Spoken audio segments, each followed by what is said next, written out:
right, and we're back with another episode. And joining me today, we have Jessica Lavallee. How's it going? I am wonderful, Cody. Thanks so much for having me today. Absolutely. I'm glad I got the last name right because we were just talking about it. Yes, you did wonderful. I'm sure people, I was going to say Lavallee, Yes, exactly. Yeah, lots of people get it, pronounces it differently, but you did a wonderful job. Got it. Nailed it. You did. All right, Jessica. So for those who don't know you that are watching, tell us a little bit about yourself and where you come from. So my name's Jessica Lavallee, and I come from a beautiful small town called Lourdes de Blas-Blanc, and it's right on the tip of Newfoundland and Labrador. And I absolutely just love it there. It's very isolated. So you have to take a ferry or drive very long ways around the Labrador roads to get pretty much anywhere else. So it's, but you know what? It's so beautiful, and the nature there is just absolutely wonderful. And I'm right next to the ocean, and we really do appreciate that. It's such a beautiful spot. And I can't say, like, it's absolutely beautiful. And are you there right now as well? No, I don't live there anymore. I moved away about 20 years ago. Okay. And now I'm living near Brockville, Ontario. Okay. Yeah. Awesome. I love it here too. Yeah. How much do you miss it there, though? Well, home is always going to be home, right? That's true. I mean, where I come from is always going to be, it's always going to be me. Right. Yeah. All right. Yeah. Wherever I go, I'll bring home with me. Absolutely. Yeah. So growing up, tell me a little bit how music kind of came into your life. Was it in your household growing up? I think I read your dad was a musician. Is that correct? Yeah. So Dad, he's been a musician my whole life, and even before that too. But I've always remembered Dad as a musician, singer-songwriter. He had a band called Borderline, still do. And I just, the inspiration came from just watching him and his bandmates, and just, his love for music really caught me at a very young age.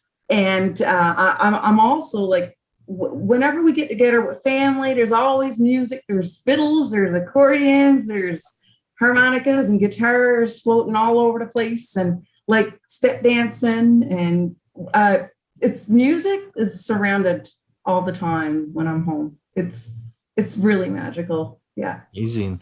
And tell me a little bit about, you were featured on Canadian Idol a couple of times. Is that correct? Yeah. Tell us a little bit about, well, first off, what seasons were you on? Oh my. You remember? I don't remember. It was so long ago. How long has Canadian Idol not been a thing? That's what I'm trying to figure out. I know, right? That, it's been at least 10 years or 12. Has it been that long? Maybe. Smokes. But I was trying to figure it out. I was like, I wonder what seasons she was on. Because I actually tried out. You did. Listen, I'm no singer over here, okay? It's one of those, I did it just to say I did it. That's it. And I got the producer part that's just before the judges. Right. Okay. So I got through at least one round. Let's put it, Wow, that's wonderful. But lots of people don't get it. They don't get there. So it's quite the process. But let me tell you, I was quite. It shocked. is. So that's why yeah. Sir? No, that's what I was gonna say. I'm always curious when people are featured on it and I get to talk to them. Tell me about your experience and how it all happened. Yeah. Well, I tried out and made it twice from St. John's. So I tried it in St. John's, Newfoundland. And both times I wasn't able to tell anybody for probably about 3 months. So that was hard, just trying to keep it a secret as well. But once they flew everybody to Toronto and we all got there, and then they had, I think it was 2 or 3 days of like auditioning. So the first day was solo, and I think the second was a group, and then the third was solo again. I can't remember exactly, but I think that's how it went. And yeah, I mean, I had a wonderful time and I met lots of people. And yeah, it was an experience I'll never forget.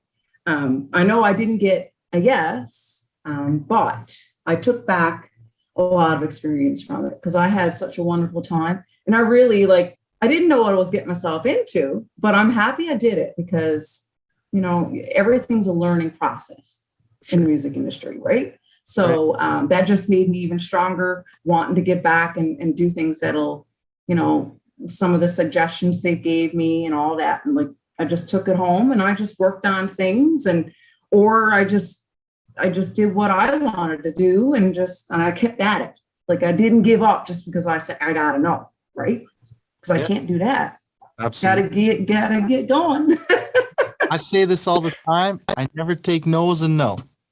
No, it's not an answer.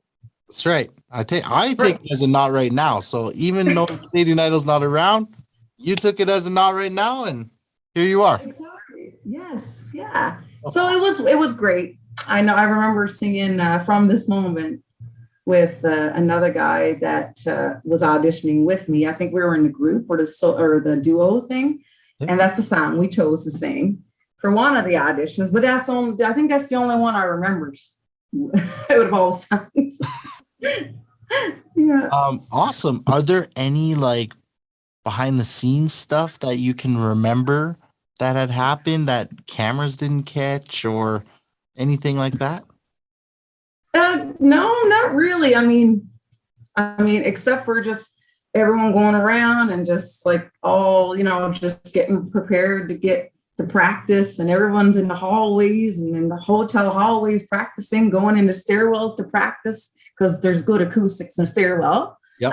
Or in a bathroom or whatever. Everybody was pretty much doing the same thing, right? We were all on a mission, right? So, and we had a great time just hanging out as well. So absolutely. All right. Fair enough. All right. So for someone who's maybe never heard your music before, how would you describe your sound to them? So I would say I'm more traditional country on that side of it. Now you can throw in a bit of folk and more traditional country. Okay, perfect. Yeah. All That's right. Kind of how I would think, I guess. Yeah, for sure. Yeah. And a bit of rock in there, maybe a little bit of soul, bluesy kind of, you know, like, yeah. Awesome. And inspirations. Do you have specific inspirations towards, let's say, one toward performing and one towards songwriting? So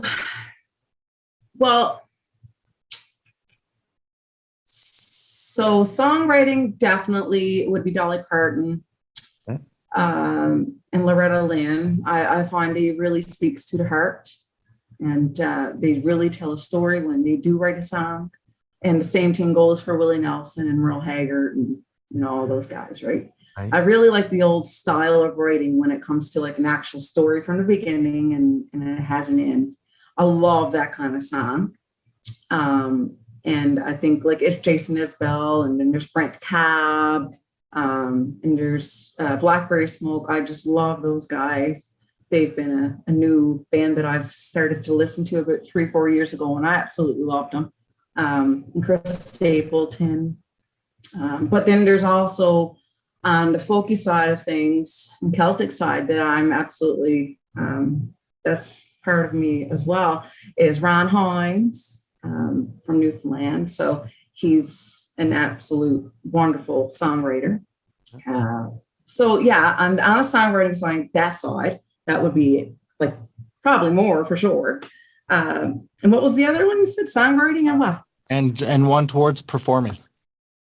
Performing. Well, I did see Keith Urban perform one time in Ottawa at the Blues Fest, and he was absolutely phenomenal. Yeah. Like, what a show he put on, right? And then I also seen Dolly Parton live, and I mean, oh my, oh my. That was a show. That was absolutely, mind-blowing. I bet. She was wicked. And then, who was the other? I listened to Tom Petty. They came to Ottawa. So that was, they were absolutely wicked too. Oh my. Oh, there's so many. There's a lot. I'm sure we could go all day here. Yeah. And I just, sometimes like when you're on the spot and you can't remember, then you're like, I'll think about it another hour or so. Yeah. After the interview, you'll be like, oh yeah, it was this guy. Yes. Perfect. All right. Let's chat about your music now. Newest single, Small Town Girl. Tell us about it and how it all came together for you. Well, Small Town Girl, it was a song that I was home one summer, I say about 3-4 years ago. And when I left home this time, Cody, I was very, very homesick. It was a hard time to leave this time because it was the last time I seen my grandfather, and he was in hospital, and he was really sick. So I felt really homesick leaving that time. Yeah. And oh my gosh, I'm gonna cry. Anyway, so when I came back from that trip, I didn't know what to do except for pick up a guitar and let my feelings out. And I couldn't help but just be so proud of where I come from and who I am and my whole family. And I just decided to write a song about home. And that's what came out. It was Small Town Girl. But what happened was when I started the song,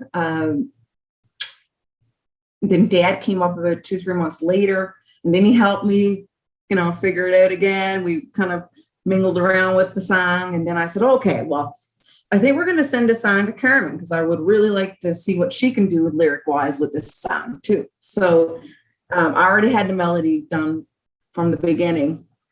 So like, it was just like everything kind of like just molded all together.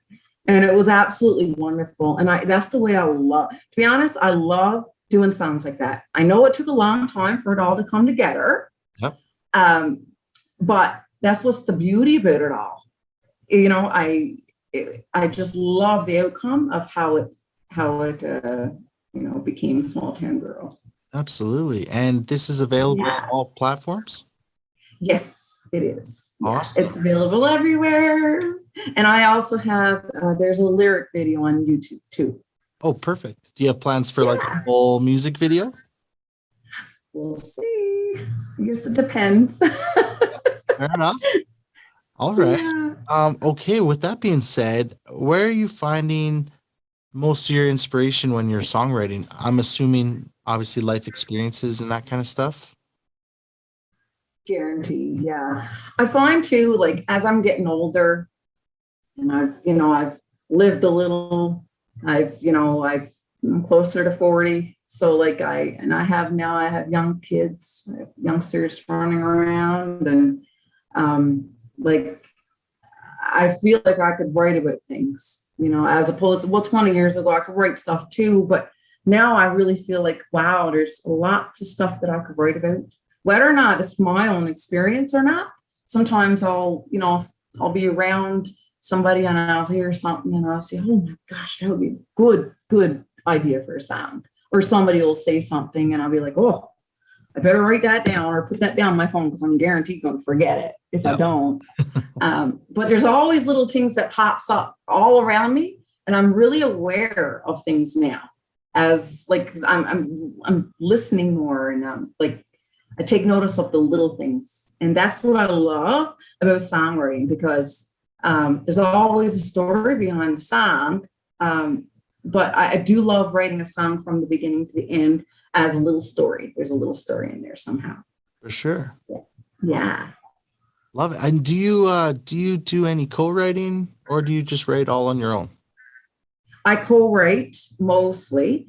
I do like to co-write a lot because sometimes I don't necessarily, the lyrics doesn't always come to me. I always know what I want to say, Yeah. and I know how I want the song to feel. And sometimes I just don't have the lyrics there. Like, so then when I propose it to somebody else that's songwriting with me, then we work together, and it comes together really nicely. I typically have a melody already in my head about things that I want to talk about. So then, so that's kind of, I already know probably that's going to be a slow song rather than a fast song, and or a bit of a slow medium song. So yeah, I love co-writing just because you pop all kinds of ideas around, and it's cool to see one else's side of things. Absolutely. I love that. Feed off Yeah. each other, and Yeah, that's what I love. they'll come up with ideas that you never thought of. And yeah, I totally get that. Yeah. And through COVID, this is how I got into mostly co-writing, especially online, because there's nowhere else to do it, right? So, and also, you can co-write with somebody across wherever.